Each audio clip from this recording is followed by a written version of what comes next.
sebagai entertain juga semuanya aku jalanin. Kalau mau ngomongin masalah kerugian, ya coba aja dia rugi berapa, gue berapa.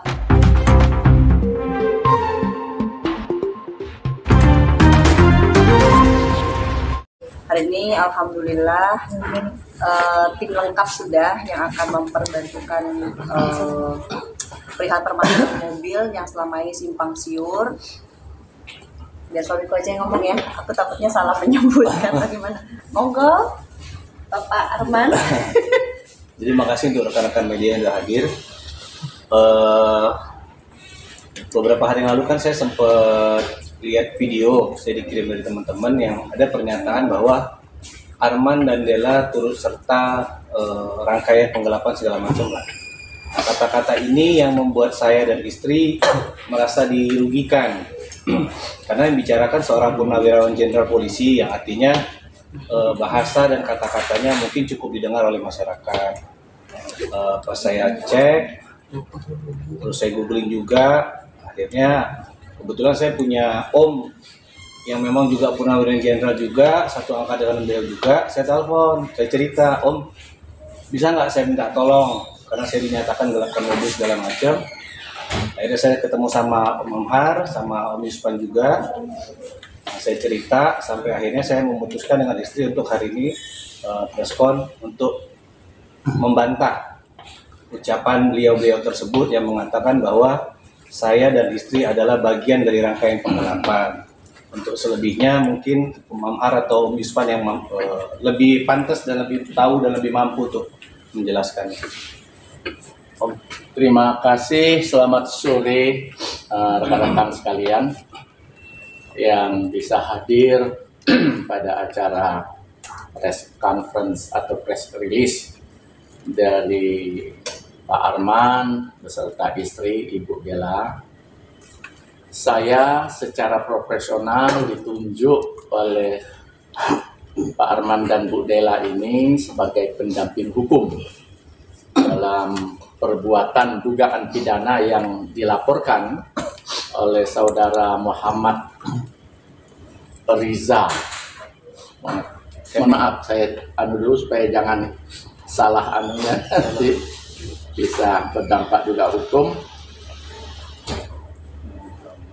Dari saudara Muhammad Sahrul Kamil ZA. Beliau inilah yang melaporkan Pak Arman dan Bu Della ini ke Polda Metro Jaya dugaan penggelapan. Sebagaimana yang sudah disampaikan oleh mereka di dalam juga konferensi pers atau press release beberapa waktu yang lalu.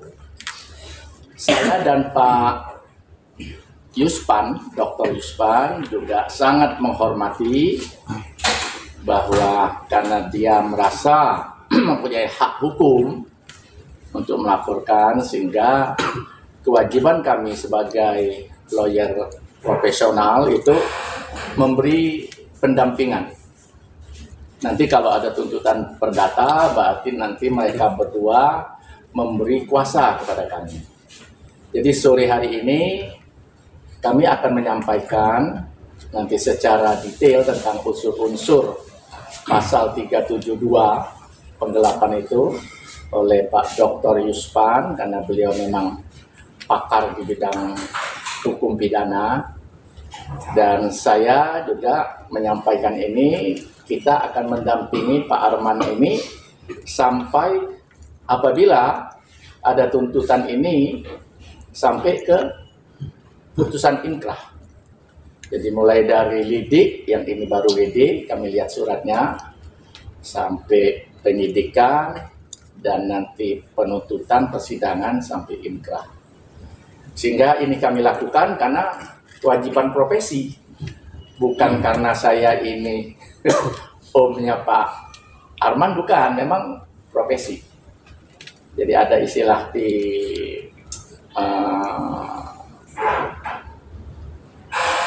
pengacara itu disebut dengan profesium nobilum. Jadi profesi yang dianggap oleh masyarakat dunia ini profesi yang terhormat, ya kami juga harus melakukan itu secara terhormat. Siapapun yang minta bantuan, pendampingan, itu kewajiban, tidak bisa kami tolak. Rekan-rekan sekalian, di dalam masalah hukum ini, memang semua orang bisa berpendapat. Makanya ada Gium mengatakan bahwa 4 orang ahli hukum kalau berbicara, maka nanti yang keluar kesimpulannya itu adalah bisa 5, 6, atau 7. Jadi memang hak mereka untuk melakukan itu. Tapi ini nanti pembuktiannya pada saat di pengadilan. Sehingga kami juga berharap bisa nanti Polda Metro segera melakukan penyelidikan dan menaikkan ini ke penyidikan apabila unsur-unsurnya terpenuhi, sehingga kami juga bisa mengambil langkah-langkah hukum untuk mendampingi klien kami ini. Saya kira itu yang perlu saya sampaikan untuk sore hari ini, dan kami serahkan Pak Dr. Yuspan untuk mungkin berbicara tentang masalah yang dituduhkan oleh Pak Muhammad Riza tadi mengenai tentang penipuan tersebut. Kami persilahkan. Baik, terima kasih Jana. Assalamualaikum warahmatullahi wabarakatuh. Ya, jadi saya melanjutkan tadi sudah disampaikan duduk permasalahan awal oleh Pak Arman, ya klien kami, ya juga Bu Dela, dan kemudian sudah ditanggapi apa yang sudah berlangsung oleh beliau, ya ketua tim kami, Pak Irjen Paul Purnawirawan Amharasa. Dan saya ingin menambahkan dengan posisi klien kami yang dilaporkan ini diduga sebagai pelaku penggelapan atas peristiwa yang telah disampaikan oleh Pak Arman, yang awalnya ya ada kesepakatan untuk kegiatan umroh dengan yang menyerahkan mobil ini ke Pak Arman, ya kemudian karena itu tidak terlaksana sesuai apa yang dijanjikan, dan secara bijak klien kami meminta uangnya dikembalikan gitu. Nah, dengan tidak ada uang pengembalian kepada klien kami oleh yang menerima uang biaya umroh tersebut, maka dia mengajukan untuk menitipkan sementara kendaraan sambil menunggu waktu yang dijanjikan lebih kurang 1 bulan ya Pak. Betul. 1 bulan untuk dibayarkan, dan setelah itu kendaraan yang dia serahkan sementara untuk ya meyakinkan atau jaminan gitu ya, akan dikembalikan setelah dibayarkan uang yang telah diterima tersebut. Nah, sebelum jatuh tempo itu ada yang datang mempertanyakan bahwa kendaraannya. Nah, itu klien kami juga ya merespon dengan sangat positif dan sangat bijak. Ya, dengan cara ya karena ini saya terima dari orang lain bukan dari Anda, dan ini ada hubungan permasalahan hukum, maka untuk mengamankan dititipkan di Polres Bekasi, dan oleh polisi yang memang memahami fungsi dan tugas mereka, yaitu diterima sementara, diberikan tanda terima kepada klien kami, bukan langsung dipikir dan diparkir di situ saja seperti yang disampaikan oleh ya rekan pengacara dari pelapor gitu ya. Makanya sebenarnya dengan melaporkan itu ya kami anggap sah-sah saja ya sebagai warga negara yang menjunjung tinggi hukum. Tetapi yang mengecewakan ketika mereka publis ya dengan ya seperti sudah memvonis bahwa klien kami ini bersalah, menggunakan kata sudah pasti, menggunakan kata ada niat gitu kan. Sementara dalam penyampaian mereka ya tidak menentu, sementara dibilang menggelapkan, sementara dibilang hanya turut menggelapkan. Jadi saya pikir ini masalah nasib dan rezeki orang, ini nama baik gitu. Jadi kita ini penegak hukum harus profesional gitu kan, jangan asal bunyi gitu. Kita harus tahu dulu permasalahan dan kita tahu alur untuk penegakan hukumnya. Jangan memvonis seperti kita sebagai penyidik, kita sebagai jaksa penuntut umum, dan kita juga sebagai hakim yang menggunakan kata pasti, ada niat gitu kan. Nah, ini sangat merugikan klien kami, apalagi klien kami ya pengusaha, mereka pembisnis. Ya, ini harus clear gitu. Jadi untuk membuat clear, ya teman-teman yang telah menyampaikan seperti memvonis klien kami, ya supaya mereka semakin pintar, kami akan tuntut tanggung jawab hukum mereka. Ini memberikan laporan palsu. Nah, ada konsekuensi hukumnya. Mereka publis di media, ada konsekuensinya, Undang-Undang ITE. Jadi untuk kedepannya ya saya berharap ya terutama ya pihak pelapor ini ya profesional lah dalam bermedsos, profesional lah dalam menuntut haknya. Ya termasuk ya lebih banyak berharap saya kepada ya penasihat hukumnya. Ya, karena kita ini ya pengacara, tugas kita adalah meluruskan penegakan hukum kepada klien kita. Itu supaya ya benar-benar menjadi pembelajaran juga ya bagi klien kita. Jadi bukan berarti ya kita ya memberikan kata-kata yang membuat klien kita merasa dia benar, padahal bicara benar kalau dalam konsekuensi hukum itu ya setelah ada kekuatan hukum tetap. Jadi artinya harus kita menunggu proses hukum untuk bisa dinyatakan sudah berketetapan kekuatan hukum tetap bahwa seseorang itu bersalah. Jadi sebelum itu asas hukum kita jelas diatur dalam Kitab Undang-Undang Hukum Acara Pidana mengaku asas praduga tak bersalah. Jadi ketika ya berbicara seakan memvonis orang lain sudah bersalah, ya saya mengatakan ya apakah kita sedang belajar hukum sebenarnya? Apa kita sebenarnya nyari panggung gitu? Ya jangan seperti itulah, karena ini masalah nasib orang.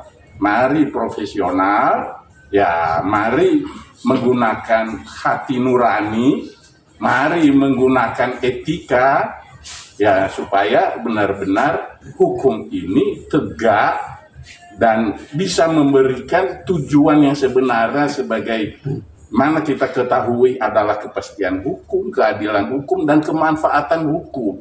Itu tujuan dari proses hukum itu. Jadi sebaiknya ya mari kita hargai proses yang sudah ditangani oleh penegak hukum. Baik itu konsekuensi pidana yang sudah diawali dari penyelidikan ini maupun ya klien kami juga sudah dilaporkan sisi konsekuensi hukum perdata gitu.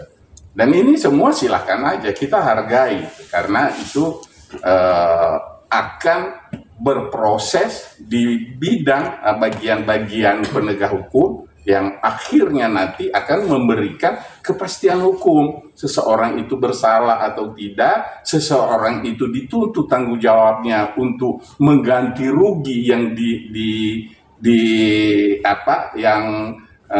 merasa dirugikan, ya itu nanti setelah ujung dari proses hukum itu sendiri. Dan kita tahu ya proses hukum kita ya ada tahapannya. Ya kalau pidana ada tahapan mulai dari pemeriksaan oleh penyidik, ya sebelum menyidik malahan harus melakukan kegiatan penyelidikan, kemudian nanti dilimpahkan ke jaksa penuntut umum dan kemudian akan disusun dakwaan, dan setelah itu dibawa untuk diperiksa dan diputus di pengadilan tingkat pertama atau pengadilan negeri. Bila ada yang tidak terima bisa melakukan upaya hukum banding, selanjutnya masih ada yang tidak terima, bisa melakukan upaya hukum berikutnya berupa kasasi.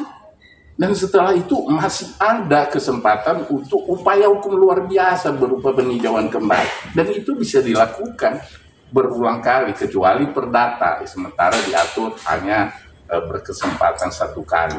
Jadi ya mari kita pahami alur prosedur penegakan hukum ini, jangan langsung memvonis orang bersalah. Itu ya supaya ya semuanya bisa tercapai tujuan penegakan hukum itu untuk memberikan kenyamanan baik dari pihak-pihak yang bersengketa ini secara langsung dan juga masyarakat umum.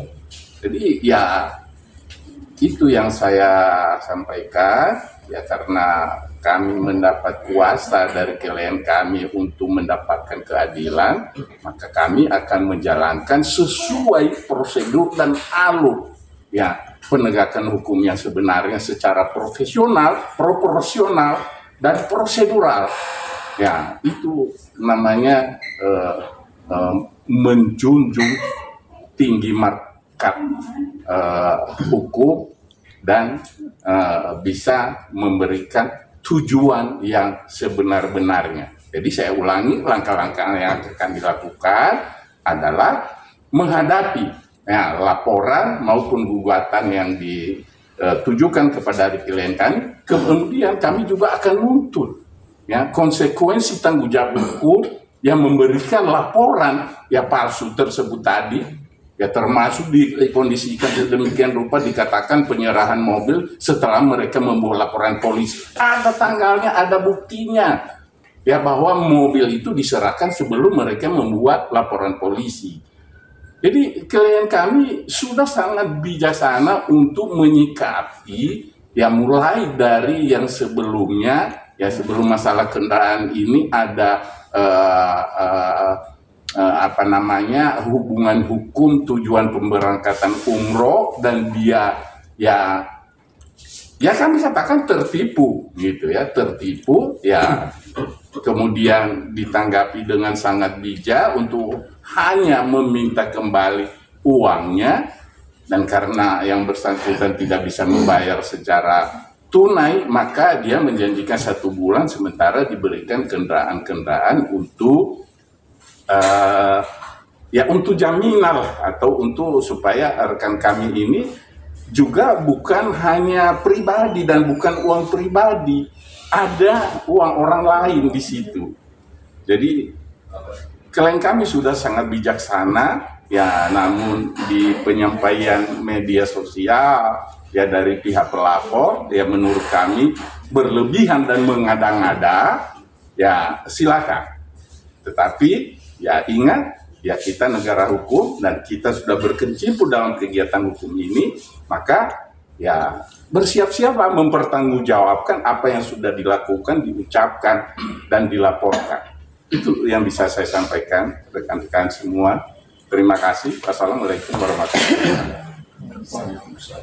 Pak, mungkin dari Dela sendiri mungkin bisa memberikan keterangan sedikit terkait statement dari Semuanya sih sudah disampaikan ya oleh pengacaranya kami berdua. Jadi apapun nanti yang menjadi kemudahan kami terkait masalah penipuan dari mulai awal ini kan akalnya dari umroh sampai berentet-rentet ke masalah mobil, itu semuanya sudah kami pasrahkan ke beliau. Jadi apapun nanti ya udah nggak ke kita lagi lah gitu. Jadi kalau misalnya mau nanya-nanya soal utang mau gimana nanti beliau nanti akan ditanggapi. mungkin Bang Ojek sendiri seperti apa sih Bang menanggapi kasus ini Bang? Kedua belah pihak antara Dela sama lu bisa dikenakan pasal juga nggak sih Bang? Kami sebagai pelaku praktisi dalam hukum ini memang sekaligus untuk memberikan informasi kepada seluruh halayak ramai. Jadi harus kita memberikan statement itu harus didasari dulu dengan akal sehat kita. Seperti yang dikatakan oleh rekan saya Pak Dr. Yuspang, akhirnya statement yang diberikan itu pasti akan merugikan pihak lain. Makanya ada satu teori mengatakan begini, tidak ada satu perbuatan atau tindakan yang tidak mempunyai dampak terhadap hukum, baik dia hukum pidana maupun hukum perdata. Seperti ini, membuat satu statement yang berlebihan di dunia IT tadi, ya kita sebagai negara yang modern sudah mempunyai undang-undangnya, sehingga nanti kami akan selalu berdiskusi dengan pihak klien tadi Pak Arman maupun Bu Della. Kalau mungkin mereka juga dari pihak sana juga melakukan pendekatan, atau kalau tidak dari Pak Arman dan Bu Della meminta kami untuk mengkaji ini, untuk kita laporkan ke pihak kepolisian, ya saya kira unsur-unsur dan pasal-pasalnya itu tersedia. Ini yang saya katakan tadi, tidak ada satu perbuatan tindakan yang tidak mempunyai dampak hukum. Nah, ini yang mungkin pendapat saya, sekaligus pembelajaran bagi masyarakat. Kalau ingin memberikan satu statement itu ya harus dikonsultasikan dulu. Kalau mempunyai pendamping hukum atau istilahnya pengacara, ya dikonsultasikan dulu. Atau kalau memang tidak, ya dipikirkan dulu supaya tidak merugikan orang lain. Ada sangat disayangkan dong dengan statement-statement yang artinya tidak tanpa ada pembuktian, tanpa itu langsung mengalir gitu aja. Ya, kalau menurut kami yang memang bergerak di bidang hukum ini ya sangat disayangkan dan kecewa sebetulnya. Karena apa? Ini sudah berdampak, yang dirugikan itu secara keperdataan saja klien kami Pak Arman dan Bu Della itu sudah merasa dirugikan, baik moral maupun nama baik. Pak Jenderal, mungkin ini kan menyangkut juga nih ada rekan sejawat Pak Jenderal juga ya, gitu kan yang kemarin yang ngomong. Apakah ada rencana mungkin ke depannya untuk bertemu beliau dulu untuk berkomunikasi atau seperti apa? Kami pelajari dengan press conference ini. Namanya kami pengacara itu dalam kehidupan organisasi lawyer itu tidak ada lawan, tidak ada namanya musuh. Hanya kepentingan berbeda. Hari ini kami mempunyai kepentingan untuk mendampingi Pak Arman dan Bu Della.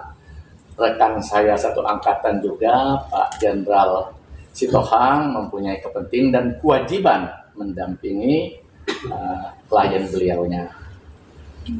Kak Dila kan dari pihak Kemil menyatakan kalau mobilnya dipindahkan dari Aceh ke Padilla tanpa sepengetahuan Kemil, diserahkan ke Polres tanpa prosedur. Mungkin dari Padilla dan tim harus punya bukti-bukti nggak sih Kak perihal mobilnya dipindahkan ke Polres sendiri? Kalau mau saya ini biar suami aku jawab ya, karena saat itu aku ngurusin mamaku lagi sakit, jadi benar-benar waktu pas teman-teman nanya soal somasi kan aku nggak mau nanggepin kan, karena mamaku saat itu lagi dioperasi pengangkatan tumor. Jadi untuk masalah itu kemarin aku tolong dong gimana, maksudnya aku lagi pusing nih, nggak bisa nanggepin apapun, tolong kalau saya ada pertanyaan kamu aja jawab. Jadi masalah itu ya jadi saya punya bukti ketika dia menyerahkan mobil, malam dia datang, kita punya bukti, kita punya saksi. Kemudian juga sebelum dia menyerahkan mobil, kita juga punya bukti bahwa dia mengatakan itu mobil milik saudaranya. Artinya saya nggak tahu apakah Kemil saudaranya, saya nggak paham. Dia mengatakan itu milik mobil saudaranya. Dan kita juga punya bukti dia akan membayar uang kita tanggal 3 dan dia akan ambil mobil. Nah, artinya semua etikat baik dia terhadap perbuatan dia saya terima juga dengan baik. Tapi pada kenyataannya tanggal 3 janji dia mengembalikan uang tidak terlaksana.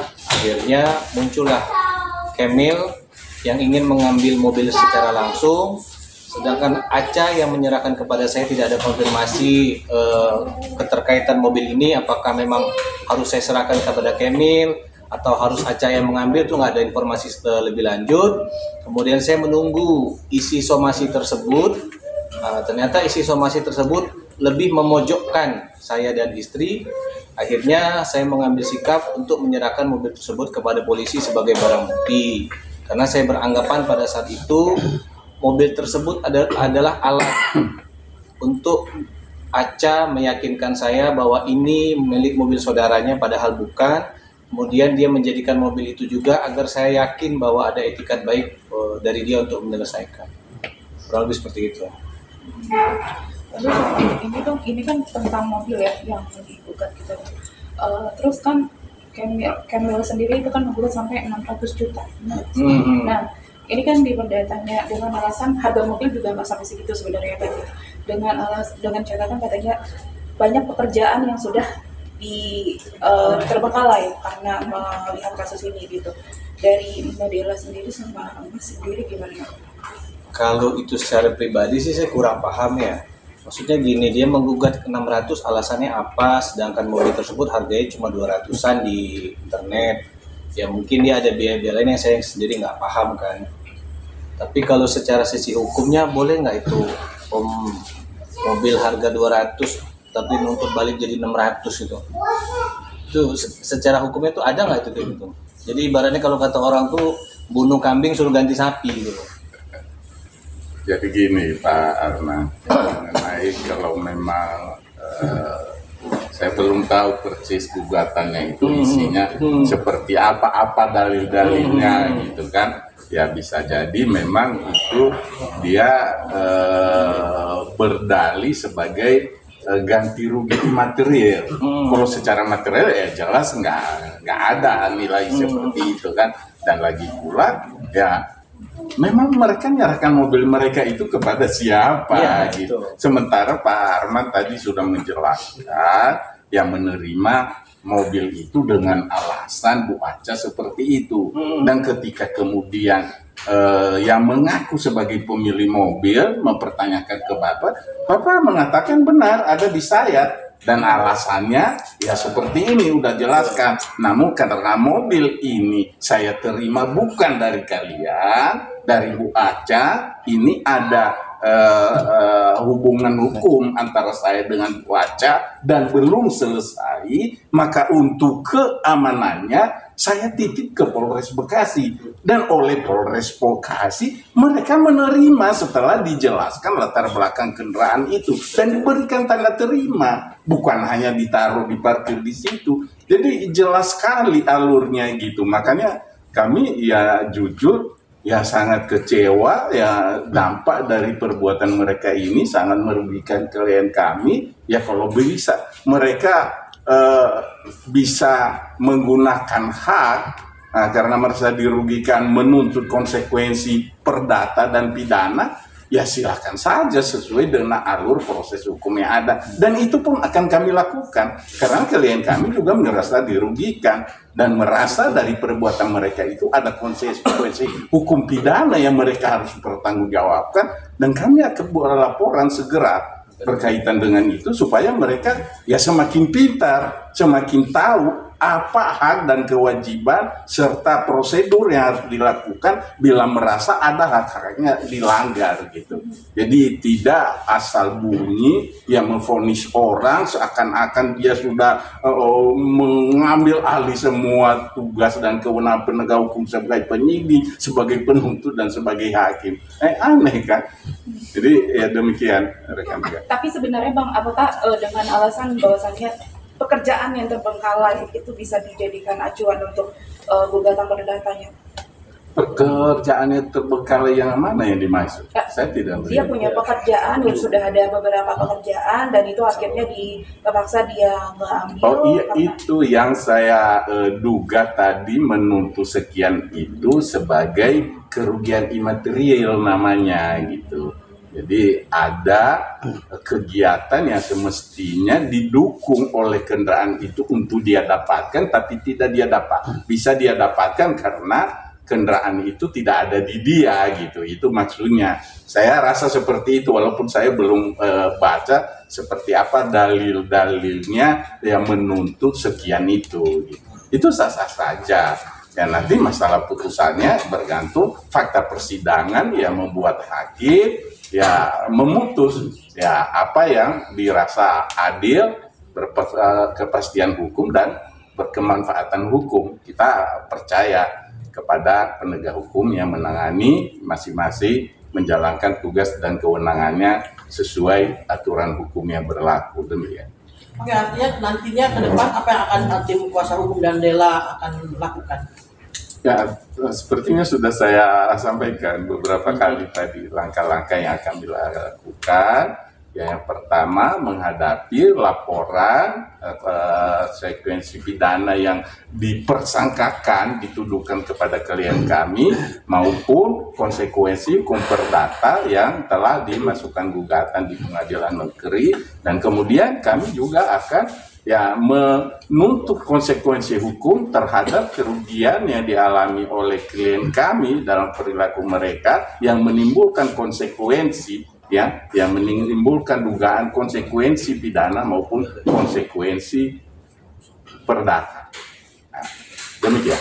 Kalau ngomongin masalah kerugian ya, kerugian kita juga sama lebih jauh. ya tahu sendiri lah, maksudnya kan aku profesinya ya selain sebagai kita ngejalin beberapa bisnis juga, aku sebagai entertain juga semuanya aku jalanin. Kalau mau ngomongin masalah kerugian, ya coba aja dia rugi berapa, gue berapa, gitu aja. Kan orang-orang juga pasti udah bisa menilai lah kerugian dari segi aku berapa. Belum lagi kerugian dari suami aku berapa. Aku ada beberapa partner juga udah pasti dia juga dirugikan juga. Kalau mau ngomongin akumulasi kerugian kita besar sekali karena ini menyangkut masalah nama baik. Nama baik itu tidak bisa dinilai dengan uang, teman-teman. Jadi akibat dari nama baik yang dirusak itu bisa berentet tuh, bisa hilang sedikit kepercayaan orang. Tapi alhamdulillah selama ini kan kita mencoba untuk menjaga hubungan baik dengan siapapun. Tapi kan imbas jelek nama baik itu pasti ada. Kalau ngomongnya masalah kerugian imaterial itu juga besar banget gitu loh. Kalau mau hitung-hitungan kita besar banget. Cuman kita kan orangnya nggak suka yang gitu kan. Gitu teman-teman. Ada